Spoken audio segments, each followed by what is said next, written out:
नमस्कार। कार्यक्रम जीवन शैली में आप सभी दर्शकों का बहुत बहुत स्वागत है। मैं हूं आपके साथ विश्वबंधु पांडे। दर्शकों, जैसा कि आप जानते हैं, हम अपने इस कार्यक्रम में जीवन शैली से जुड़े बहुत से विषयों पर बातचीत करते हैं, लेकिन आज का हमारा विषय सामान्य विषयों से काफ़ी हटकर है।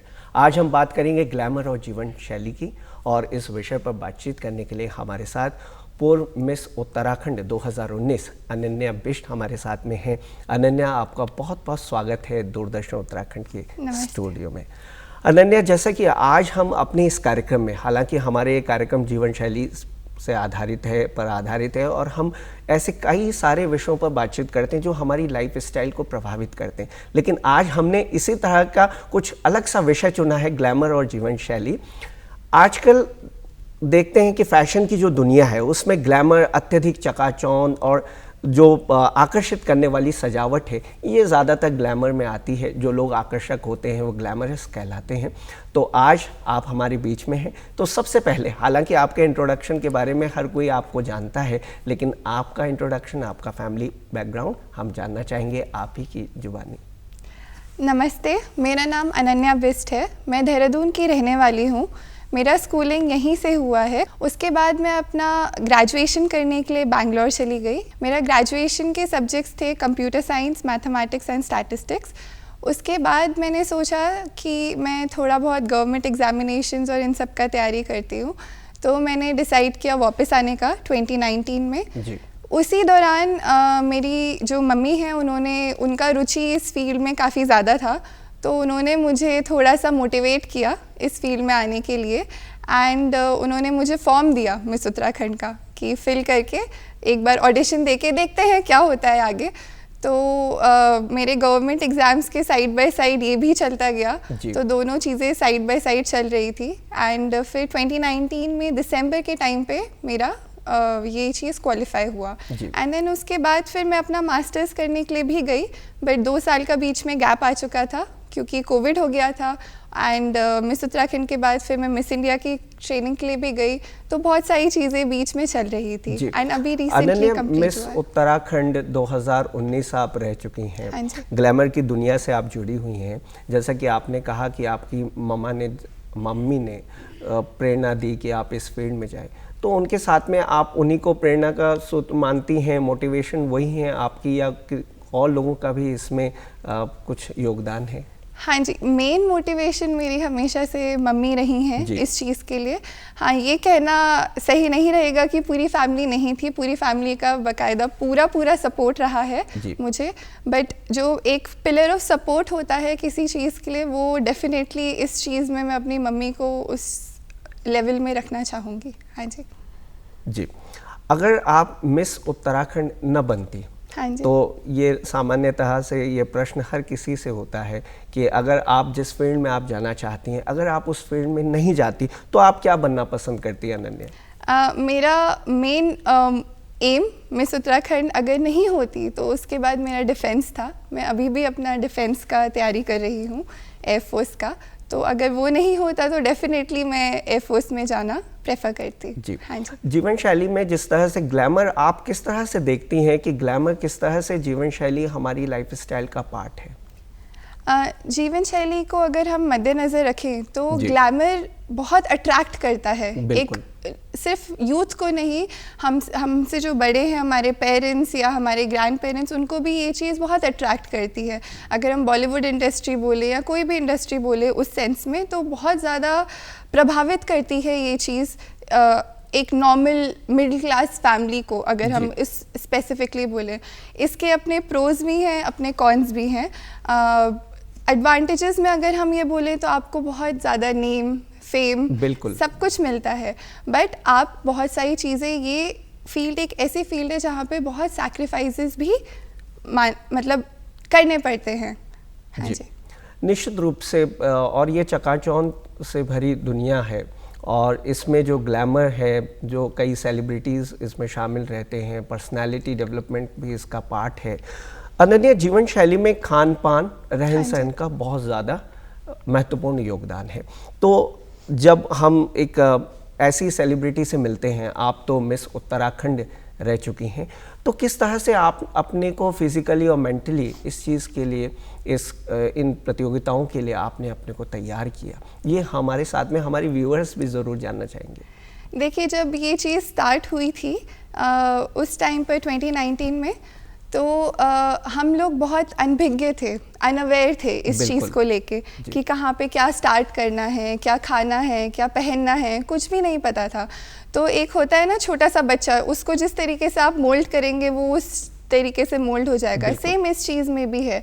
हाँ, मैं ये ज़रूर बोलूँगी कि आपको सही लोगों का अगर आपके पास साथ होगा, स्पेशली आपके पेरेंट्स का आपको सपोर्ट होगा, आपके फ्रेंड्स अगर आपके साथ देंगे, तो ये चीज़ इजीली गुजर जाती है। रही बात खान पान की, तो खान पान में आपको बहुत ज़्यादा ध्यान देना पड़ता है। आप नॉर्मली कुछ भी नहीं खा सकते, बाहर से तो खाना बंद हो ही जाता है, बट आप रोटी चावल ये सब भी थोड़ा कम करना पड़ता है, क्योंकि इसमें कार्बोहाइड्रेट्स नामक एक चीज़ प्रेजेंट होती है। तो आपको कार्ब्स कट डाउन करना पड़ता है, बिकॉज आपको अपना वेट मेंटेन करना पड़ता है। जी। हाँ जी। और इसमें ज़रूरी है कि हमारा जो व्यक्तित्व हो काफ़ी आकर्षक हो, हमें अपनी पर्सनालिटी को डेवलपमेंट इसका बहुत ज़्यादा ज़रूरी है कि हम अपने पर्सनालिटी को डेवलप करें। जी। अनन्या, डेली रूटीन आपका किस तरह का रहता है, और आप दिन की तैयारी से लेकर के जो शाम तक का समय है आपका, आप पूरे दिन काम में किस तरह से आपकी व्यस्तता रहती है, किस तरह से आप अपनी पूरी दिनचर्या को जीती हैं, इसके बारे में कुछ बताएं। देखिए, जब उस टाइम पे हम लोगों का चल रहा था, तो वो पूरा फेज 6 to 8 मंथ्स का था। तो उस टाइम पे हम लोग मॉर्निंग में उठते थे, हम लोगों की क्लासेस होती थी, तो हम क्लासेस में जाते थे। क्लासेस ही अपने आप में 7 to 8 आवर्स खींच लेती थी। एंड वो क्लासेस के बाद फिर हम लोग वापस आते थे। देन फिर हम लोगों का फिज़िकल फिटनेस का होता था, योगा रहता था। फिर अपना जो खाना होता है वो घर पे तो नॉर्मली नहीं बनेगा, तो आपको अलग से बनाना पड़ता था अपना खाना। आपकी डाइट में वेजिटेबल्स होनी चाहिए, फ्रूट्स होने चाहिए, और एक एक्सेस अमाउंट में होने चाहिए। ऐसे नहीं कि रोटी चावल अगर आपका कम हो रहा है तो फिर आपकी सब्जियां बढ़ेंगी खाने में। ये तो बात हुई जब आप उस ट्रेनिंग से गुजर रही हैं या जब आपने इस तरह की प्रतियोगिताओं में पार्ट लिया, लेकिन सामान्य रूप से जो आपकी दिनचर्या थी, ये भी हम जानना चाहेंगे। जब आप इस तरह की प्रतियोगिताओं में नहीं हैं, आप घर पर हैं या आप कुछ अन्य काम कर रहे हैं, या जिस समय ये प्रतियोगिताएं नहीं हो रही हैं, तो उस समय आपकी दिनचर्या किस तरह की रहती है, लाइफस्टाइल आप किस तरह का जीती हैं? जी। हाँ जी, देखिए, हम लोगों के घर पे हम लोग मम्मी पापा तो बहुत जल्दी उठ जाते हैं, 4-5 बजे। हमारा ये प्रश्न इसलिए है क्योंकि सामान्य रूप से हमारे जो दर्शक होंगे, शहरों में हैं, ग्रामीण स्तर पर हैं, हर व्यक्ति इस कार्यक्रम के माध्यम से ये जरूर जानने की कोशिश करता है कि जो लोग इस तरह की प्रतियोगिताओं का हिस्सा होते हैं या उसमें पार्टिसिपेट करते हैं, उसे जीतते हैं, तो उनकी सामान्य रूप से दिनचर्या किस तरह की होती होगी, ये एक आम प्रश्न है। जी, बताएं। तो मैं सुबह 6:30-7 बजे उठना पसंद करती हूँ। उसके बाद मैं 1.5-2 घंटा अपना साइकिलिंग करने जाती हूँ। साइकिलिंग के बाद वापस आके फिर मम्मी के साथ थोड़ा बहुत हेल्प करना किचन में ब्रेकफास्ट के लिए, क्योंकि पापा ऑफिस जाते हैं।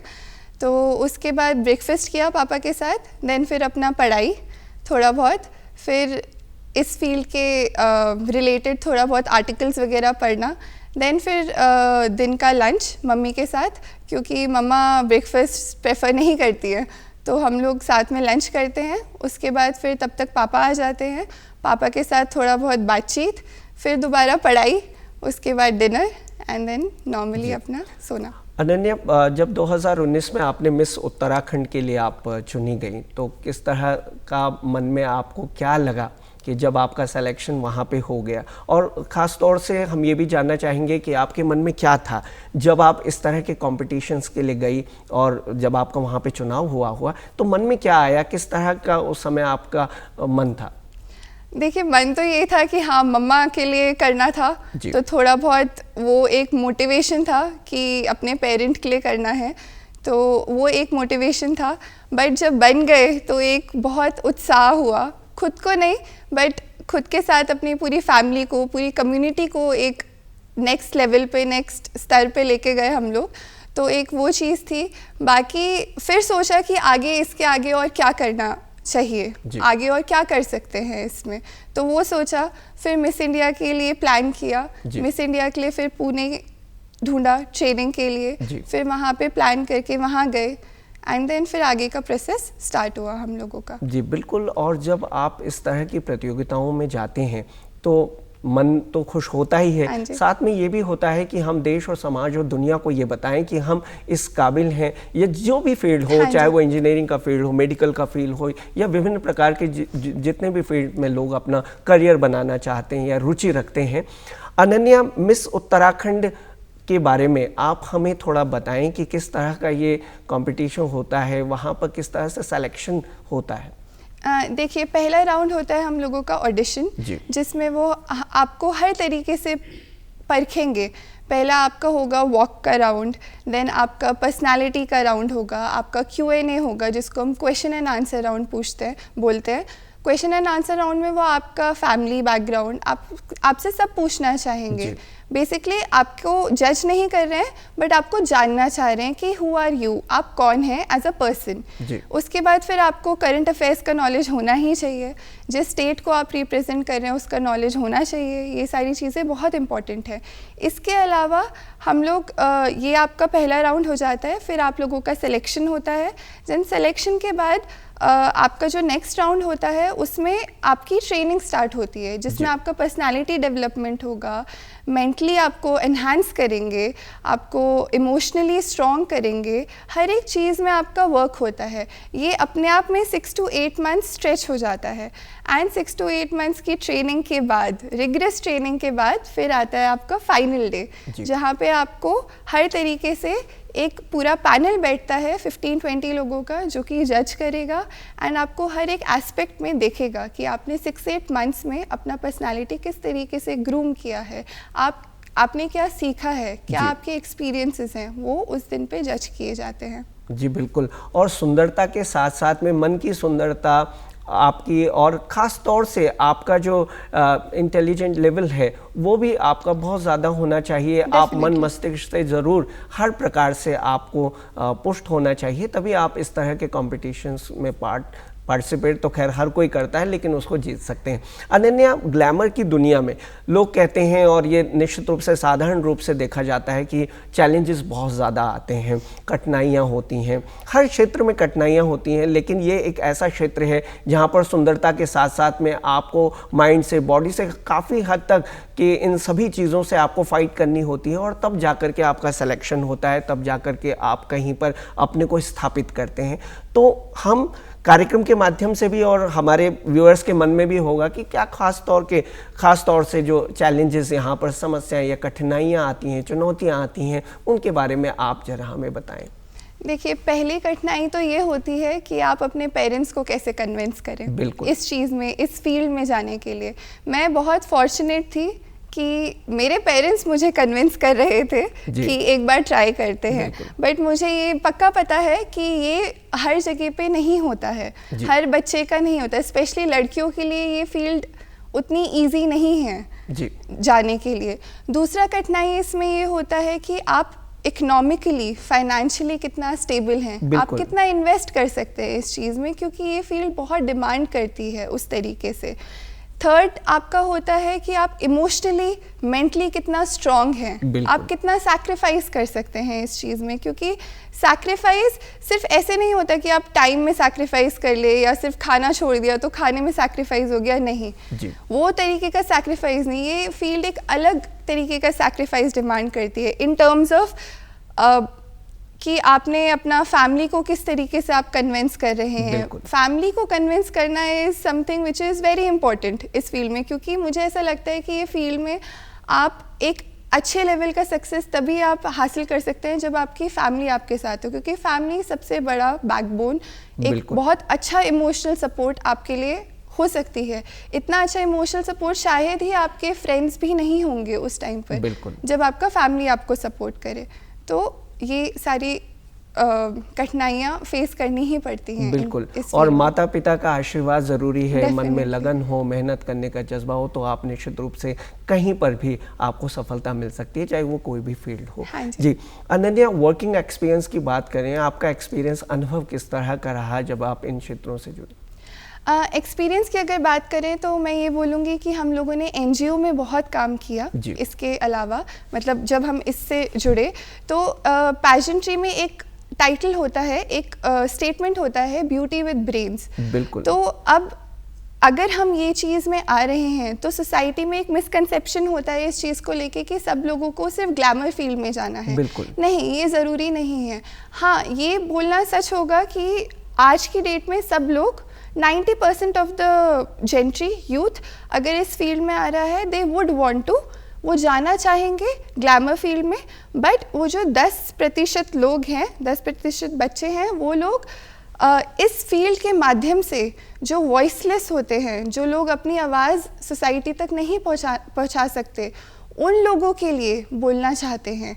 और ये प्लेटफॉर्म, ये स्टेज उन लोगों को एक मीडियम के थ्रू उन लोगों को हेल्प करता है बोलने के लिए, जो कि वॉइसलेस हैं उनके लिए। तो मैं बस इतना ही बोलना चाहूँगी कि वो ब्यूटी विद ब्रेन्स वाला जो पर्पस है वो फुलफिल होता है इस चीज़ पे। एंड हम लोग काफ़ी NGOs में काम करे हैं एंड काफ़ी कुछ सीखने को मिला, काफ़ी कुछ एक्सपीरियंसेस हम लोगों ने अनुभव करे। एंड एंड में जाके बस इतना सोचा कि वापस आके बस इतना प्रे करते थे भगवान से कि हम लोग फॉर्चुनेट हैं एंड हम लोग इस चीज़ के लिए भी फॉर्चुनेट है कि हम लोग उन लोगों की मदद कर पा रहे हैं। बिल्कुल। तो आपका एक सोशल वर्क एक्सपीरियंस भी इसमें ज़रूर रहा है, एक समाज सेवा का जो कार्य आप कर सकते हैं। बिल्कुल। अनन्या, घर से तो सहयोग, आपने कहा कि माता पिता का आशीर्वाद रहा, आपकी मम्मी का बहुत ज़्यादा सपोर्ट रहा, लेकिन कुछ हमारे रिलेटिव्स होते हैं, रिश्तेदार भी होते हैं, दोस्त होते हैं, मित्र होते हैं, और कई लोग कहते हैं कि इस फील्ड में मत जाओ, ये तुम्हारे लिए सही नहीं होगा, कुछ और फील्ड में जाओ, कहीं और जा कर के काम करें। तो इस पर आप क्या कहेंगी, क्योंकि आप पहाड़ की बेटी हैं और हमारे पहाड़ों में ज़्यादातर लोग यही समझते हैं कि पढ़ लिख कर कुछ अच्छी सी तैयारी कहीं करें, किसी अच्छे से कॉम्पिटिशन को पास करें, चाहे वो सिविल सेवा की बात हो या मेडिकल की बात हो, इंजीनियरिंग की बात हो, या कहीं हमारे जो सैनिक इंस्टीट्यूशंस हैं, एयरफोर्स है, आर्मी है, नेवी है, वहाँ पर लोग ज़्यादातर उनका फोकस रहता है कि वो वहाँ पे जाएं, अपने करियर को वहाँ पे बनाएं। तो आपका किस तरह से, आपके रिलेटिव्स का, माता पिता तो हैं ही, तो उनका किस तरह से सहयोग रहा, क्योंकि आपकी जो पृष्ठभूमि है वो पहाड़ की पृष्ठभूमि से आप आती हैं। जी देखिए, ये बोलना तो सही नहीं होगा कि लोगों ने लेट डाउन नहीं किया।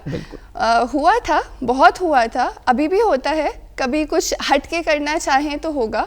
ये चीज़ तो मैंने समझ ली थी कि अगर आप नॉर्मल फील्ड से कुछ हटके करना चाहते हैं तो अगर आपके साथ 10 लोग खड़े हैं तो 1000 लोग आपको लेट डाउन करेंगे कि मत करो। बिल्कुल, बहुत चीज़ें हैं और करने के लिए, पढ़ाई है, पढ़ाई करो, पर नहीं, आपको एक लाइन ड्रॉ करनी आनी चाहिए, आपको समझना चाहिए आपके वेल विशर कौन है, आपका अच्छा कौन आपको समझते हैं कि आप अच्छा कर सकते हैं, आप उनको अपने साथ रखें, उनको अपना पिलर ऑफ सपोर्ट बनाएं और फिर आगे धीरे धीरे करते जाइए। बिल्कुल, हाँ जी। जी, निश्चित रूप से परिवार की बात हो या कहीं ना कहीं हो, कुछ लोग ऐसे ज़रूर होते हैं कि आप जब ऊंचाइयों पर होते हैं या कुछ करना चाहते हैं तो आपको पीछे करने की कोशिश करते हैं, लेकिन ये बात बिल्कुल सच्ची है कि एक ना एक दिन उन्हें भी ज़रूर महसूस होता है कि हम जिसे पीछे करना चाहते हैं तो वो एक सही व्यक्ति है और उसे आगे ज़रूर आना चाहिए। हाँ, अनन्या, बहुत ही सुंदर आपने बताया। अब हम आते हैं आपकी डाइट पर, आपके एक्सरसाइज पर। आपने पहले भी जिक्र किया और अब भी हम जानना चाहेंगे किस तरह की डाइट प्लान आप फॉलो करती हैं, क्या क्या एक्सरसाइजेस अपने रूटीन में आप शामिल करती हैं। डाइट में मैंने रोटी खाना बंद कर दिया था उस टाइम पे। मम्मा ने एक नया कॉन्सेप्ट लेके आई थी ओट्स का। ओट्स को ग्राइंड करके दही बनाकर उसमें मिक्स करके कुछ तो मम्मा रोटी बनाती थी उस टाइम पे, एंड काफ़ी हद तक मेरा वेट रिड्यूस हुआ था क्योंकि वो डिमांड कर रहा था उस टाइम पे रिड्यूस करना, तो किया भी था। अगर हम एक्सरसाइज का बात करें तो एक्सरसाइज तो चलता ही था नॉर्मली, रनिंग, साइकिलिंग, ये सब मेरा फेवरेट स्पोर्ट रहा है हमेशा से, तो मैं वो करती थी। बट हम लोगों का उसके अलावा मेरा डांसिंग में बहुत रुचि रहा है, तो मैंने 13 इयर्स अपना लाइफ का भरतनाट्यम में दिया है। बहुत सुंदर। तो मैं योगा की जगह वो प्रेफर करती थी करना 1 घंटा। हाँ जी। और जो ये डांसिंग है, नाचना जो है पूर्ण व्यायाम अपने आप में है। हाँ जी, बहुत ही हाँ सुंदर। जी। अनन्या, अब हम बात करेंगे, ये तो बात हो गई अब तक की कि जब आप मिस उत्तराखंड के लिए तैयारी आपने की। हम जानते हैं और आपने बताया भी है कि जनवरी 2020 में आप मिस इंडिया के लिए ट्रेनिंग प्रोग्राम के लिए पुणे चली गई। वहाँ पर किस तरह का था, और मिस इंडिया का जो ये कंपटीशन है ये किस तरह से मिस उत्तराखंड के कंपटीशन में, ये राज्य के लेवल पर, स्टेट लेवल पे, वो ऑल इंडिया लेवल पर है, इसमें क्या समानताएं हैं, क्या इसमें समानताएं भी हैं, और किस तरह से ये अलग है मिस उत्तराखंड से मिस इंडिया कॉन्सेप्ट? देखिए, मैं आपको सिंपल शब्दों में बताती हूँ। जैसे बच्चा ABCD सीखता है, बिल्कुल, वो मिस उत्तराखंड हो गया। अब बच्चा स्टेटमेंट बना रहा है, एक सेंटेंस बना रहा है पूरा, दैट इज़ मिस इंडिया। आप बेसिक लेवल से स्टार्ट करेंगे तभी आप नेक्स्ट लेवल पे जाएंगे। तो मिस उत्तराखंड आपका बेसिक लेवल था, जहाँ पे हमने सारी चीज़ें एक छोटे लेवल पे सीखी, समझी, परखी। फिर हम गए नेक्स्ट लेवल पे, जो कि था मिस इंडिया। वहाँ पे आपका, यहाँ पे जैसे हम लोग अटायर, वॉक, आपका खाना, रहन सहन, ये सब में ध्यान दे रहे थे। वहाँ पे हर एक छोटी से छोटी चीज़ के ऊपर आपका ध्यान दिया जाता है। आप क्या पहन रहे हैं, आपका स्माइल कितना होना चाहिए, आप किस तरीके से बैठ रहे हैं, आप जब खा रहे हैं तो आपको किस तरीके से खाना है, पानी पी रहे हैं तो किस तरीके से पीना है। तो वो हर एक चीज़, हर एक छोटी से छोटी चीज़ के ऊपर ध्यान दिया जाता है। एंड मेरा मानना है देना भी चाहिए, क्योंकि जब हम, वो बच्चा एक इंडियन डेलीगेट बाहर इंडिया को रिप्रेजेंट करेगा, तो हर एक चीज़ में उसको बिल्कुल 101% बिल्कुल उसे अच्छा एकदम परफेक्ट होना चाहिए। हाँ, छोटी छोटी चीज़ों को उसे हाँ ज़रूर ध्यान देने की ज़रूरत है। तो इसमें किस तरह की चुनौतियाँ आपको देखने को मिली जब आप वहाँ पर गई, और ट्रेनिंग प्रोग्राम में आपने क्या सीखा? मिस उत्तराखंड के टाइम पे हम लोग 30 बच्चे थे जो सिर्फ उत्तराखंड से थे, तो एक सेम कम्युनिटी के बच्चे थे। बिल्कुल। तो कंपटीशन डेफिनेटली था, बिल्कुल था कंपटीशन। बट जब हम नेक्स्ट लेवल पे जाते हैं तो हर एक स्टेट से, इंडिया के हर एक स्टेट से वहाँ पे बच्चा था, जिस वजह से इतने सारे कल्चर्स, इतनी सारी एथनिसिटी थी वहाँ पर उस टाइम पर, कि उस चीज़ को मैच करना कि ये बच्चा इस चीज़ में अच्छा, ये बच्चा इस चीज़ में अच्छा, तो हम इसमें अच्छे नहीं हैं। और फिर वहाँ पे पेरेंट्स का सपोर्ट ना होना, तो वो एक बहुत बड़ा सेटबैक और ड्रॉबैक था। क्योंकि यहाँ पे मेरा सबसे मेन चीज़ जो मुझे आगे मोटिवेट कर रहा था, वो था मेरे पेरेंट्स का सपोर्ट, जो कि वहाँ पे उस टाइम पे सिर्फ कॉल पर या वीडियो कॉल पर था, फिज़िकली वो लोग वहाँ प्रेजेंट नहीं थे। तो वो एक चीज़ था जो मुझे थोड़ा सा खटकता था उस टाइम पर, क्योंकि सब चीज़ें अपने आप अकेले करनी पड़ती थी। जी। और ट्रेनिंग प्रोग्राम का जो ड्यूरेशन था वो कितना था? ट्रेनिंग प्रोग्राम का ड्यूरेशन मेरा 1 मंथ का था वहाँ पे पुणे में। पूरी 1 महीने का वहाँ पे ट्रेनिंग प्रोग्राम होता है। जी। अनन्या, जो यंगस्टर्स और ख़ास तौर से जो बच्चे हैं, महिलाएं हैं, वो इस तरह के फील्ड में, ग्लैमर के फील्ड में अपने करियर को बनाना चाहती हैं, तो वो एक किस तरह से अपने आप को तैयार करें इन कॉम्पिटिशन्स के लिए? पहले तो जैसे मैंने आपको पहले बताया था, अपने पेरेंट्स को समझाना बहुत ज़रूरी है कि ये फील्ड सिर्फ चकाचौंध रिलेटेड नहीं है। आप इस चीज़ से बहुत अच्छे एक्सपीरियंसेस गेन कर सकते हैं, आप अपना करियर बहुत अच्छा इस फील्ड में बना सकते हैं। तो अपने पेरेंट्स को उस तरीके से मोटिवेट करिए, उस तरीके से आप उनको समझाइए कि आप कर सकते हैं। दूसरा, आप अपना मन बनाइए कि आपको सच में इस फील्ड में जाना है या सिर्फ आपको ग्लैमर अट्रैक्ट कर रहा है इस फील्ड का, तो वो बहुत इंपॉर्टेंट है। एक बार आपने वो डिसाइड कर लिया, आपने अपने पेरेंट्स को कन्विंस कर लिया, देन आप डिसाइड करिए कि आप इस चीज़ में इन्वेस्ट कैसे कर सकते हैं। क्योंकि आप माने चाहे ना माने, बिकॉज इस फील्ड में पैसा लगता ही है एंड आपको इन्वेस्ट थोड़ा बहुत करना पड़ता ही है। एंड अगर थोड़ा सा आपके पॉकेट में हैवी पड़ता है, लोड पड़ता है आपके पेरेंट्स को, तो आप थोड़ा सेव करिए कुछ टाइम के लिए एंड देन उसके बाद जाइए इस फील्ड में। जी। इसमें क्या किसी खास तरह का ड्रेस कोड होता है इन कॉम्पिटिशन्स में? ड्रेस कोड नहीं होता है, बट अलग अलग राउंड्स होते हैं। जैसे आपका 1 पीस राउंड हो गया, उसके बाद आपका एथनिक राउंड हो गया, तो ऐसे ऐसे करके राउंड्स होते हैं मेन डे पर। उससे पहले आपके सब कॉन्टेस्ट होते हैं, तो सब कॉन्टेस्ट में आपको अलग अलग अटायर्स पहनने ही पड़ते हैं, जो कि आप अपने आप से खरीदते हैं। इस वजह से इन्वेस्टमेंट थोड़ा ज़्यादा हो जाता है नॉर्मल। तो ये कह सकते हैं, अगर आर्थिक रूप से अगर किसी के पास में ज़्यादा नहीं है, तो वो किसी ना किसी कोई काम करके, अपनी सेविंग्स करके इस कंपटीशन के लिए अपने को तैयार कर सकते हैं। डेफिनेटली कर सकते हैं। अनन्या, अब आते हैं हम आपकी हॉबीज़ और इंटरेस्ट पर। तो क्या हॉबीज़ हैं आपकी और इंटरेस्ट किस में आपको? मेरा पहले से इंटरेस्ट रहा है मैथमेटिक्स में। जी। उसके बाद आप शायद इसकी पढ़ाई भी कर रही हैं अभी? हाँ जी, मेरा मास्टर्स रिसेंटली कंप्लीट हुआ है, एमएससी मैथमेटिक्स। मेरा पहला इंटरेस्ट मैथमेटिक्स में रहा है। उसके बाद धीरे धीरे करके डांस में डेवलप हुआ, तो फिर मैंने क्लासिकल डांस भरतनाट्यम में अपना डिप्लोमा लिया है। उसके बाद मैं स्केटिंग में भी रुचि रखती हूँ, ड्राइंग में भी रुचि रखती हूँ, एंड आजकल कुकिंग में भी थोड़ा सा इंटरेस्ट जाग रहा है। बिल्कुल। हाँ जी। और कुकिंग बहुत ज़रूरी है। खान पान अच्छा होगा, रहन सहन अच्छा होगा, तो निश्चित रूप से आप इस तरह की चीज़ों के लिए तैयार कर सकते हैं खुद को। फ्यूचर प्लान्स के बारे में आप क्या कहना चाहेंगी? फ्यूचर प्लान्स में मैं ये बोलना चाहूँगी कि मैंने अपने लिए दोनों ही फील्ड्स खुली रखी हैं, बी इट एकेडमिक्स या फिर पैजेंट्री, क्योंकि हम लोगों का दोनों फील्ड में मेरा रुचि डेवलप हो चुका है अब। एंड अगर मैं ये समझती हूँ कि अगर आपका प्लान ए कभी काम नहीं किया तो आपके पास हमेशा एक प्लान बी होना ही चाहिए जी, ताकि आप उस चीज़ को एग्जीक्यूट कर सके एंड अपना वे ऑफ लिविंग थोड़ा सा बेटर कर सके। बिल्कुल। हाँ जी, तो प्लान ए मेरा यही है, यही फील्ड है।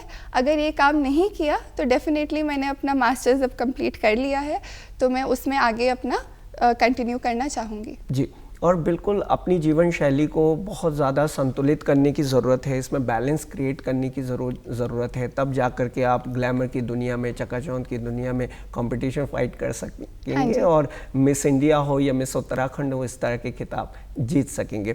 ऑडिशन की बात आपने पहले भी की थी, जिक्र आपने पहले भी किया था कार्यक्रम के, तो ऑडिशन किस तरह का होता है इसको ज़रा आप बताएं, क्योंकि जो लोग इस तरह के जो प्रोग्राम्स हैं या इस तरह की जो प्रतियोगिताएं हैं उनमें जाना चाहते हैं, वो अपने को किस तरह से तैयार करें ऑडिशन को लेकर? देखिए, ऑडिशन में जब बच्चे आते हैं तो वो बहुत अनअवेयर रहते हैं, तो वो बहुत डरे हुए रहते हैं, बहुत सहमे हुए रहते हैं कि नेक्स्ट स्टेप क्या होगा, अब क्या करना है। और बिल्कुल अनन्या, और काफ़ी हज़ारों लाखों लोगों का सपना होता है कि हम इस तरह के खिताब जीतें, लेकिन बहुत सारे लोग बाहर हो जाते हैं, तो कहीं ना कहीं मार्गदर्शन की ज़रूर कमी रहती होगी। हाँ जी, हाँ जी, बहुत ज़्यादा रहती है। तो डरना बिल्कुल नहीं है। जब भी ऑडिशन में आप लोग आते हैं तो एक वहाँ पे आपके साथ असिस्टेंट्स रहेंगे ही रहेंगे आपको बताने के लिए कि किस तरीके से क्या करना है, आप उनका फॉलो करते रहिए। पहला राउंड आपका वही होता है, वॉक का राउंड। आप अपना नॉर्मल इंट्रोडक्शन देते हैं, जहाँ पे आप ये बताते हैं आप कहाँ से हैं, आपका बर्थ कहाँ हुआ है, आपका स्कूलिंग कहाँ हुआ है, आप अभी क्या कर रहे हैं, आपकी हॉबीज़, इंटरेस्ट, आप बेसिक अपना इंट्रोडक्शन देते हैं। आप अपनी फैमिली का इंट्रोडक्शन देते हैं, आपके फैमिली में कितने मेम्बर्स हैं, पेरेंट्स क्या करते हैं, सिबलिंग्स क्या करते हैं। This is your first round, ये आपका पहला राउंड होता है। सेकेंड राउंड में आपका क्या होता है, वो थोड़ा और इसको नेक्स्ट लेवल पे लेके जाते हैं। वो आपका एक तरीके से बोल सकते हैं rapid fire round, cross questioning होती है। अगर आप कोई क्वेश्चन का आंसर दे रहे हैं तो वो उसमें एक नया क्वेश्चन उठा के आपको पूछेंगे, तो आप उस तरीके से प्रिपेयर्ड रहें कि अगर आपके पास एक क्वेश्चन आएगा तो आप उसका आंसर दे सके। तीसरा चीज़, ये एक बहुत बड़ा मिसकंसेप्शन है पूरे पैजेंट्री को लेके कि आपको सिर्फ इंग्लिश आनी ही चाहिए अपने आंसर्स के लिए। से ये सवाल हमारे जहन में भी था कि भाषा को लेकर के। हाँ जी, ऐसा ज़रूरी नहीं है, आप अपनी लैंग्वेज में भी बोल सकते हैं। और क्योंकि ये एक स्टेट लेवल पैजेंट है तो ये तो बहुत अच्छी बात होगी अगर आपको अपनी कम्युनिटी की भाषा आती है तो आप अपनी कम्युनिटी की भाषा में बोलिए, जो कि बहुत अच्छी बात है। तो क्या उसमें आप अपनी जो क्षेत्रीय भाषाएं हैं उन्हें भी ऐड कर सकते हैं? कर सकते हैं, डेफिनेटली कर सकते हैं, और करनी भी चाहिए, क्यों नहीं करनी चाहिए।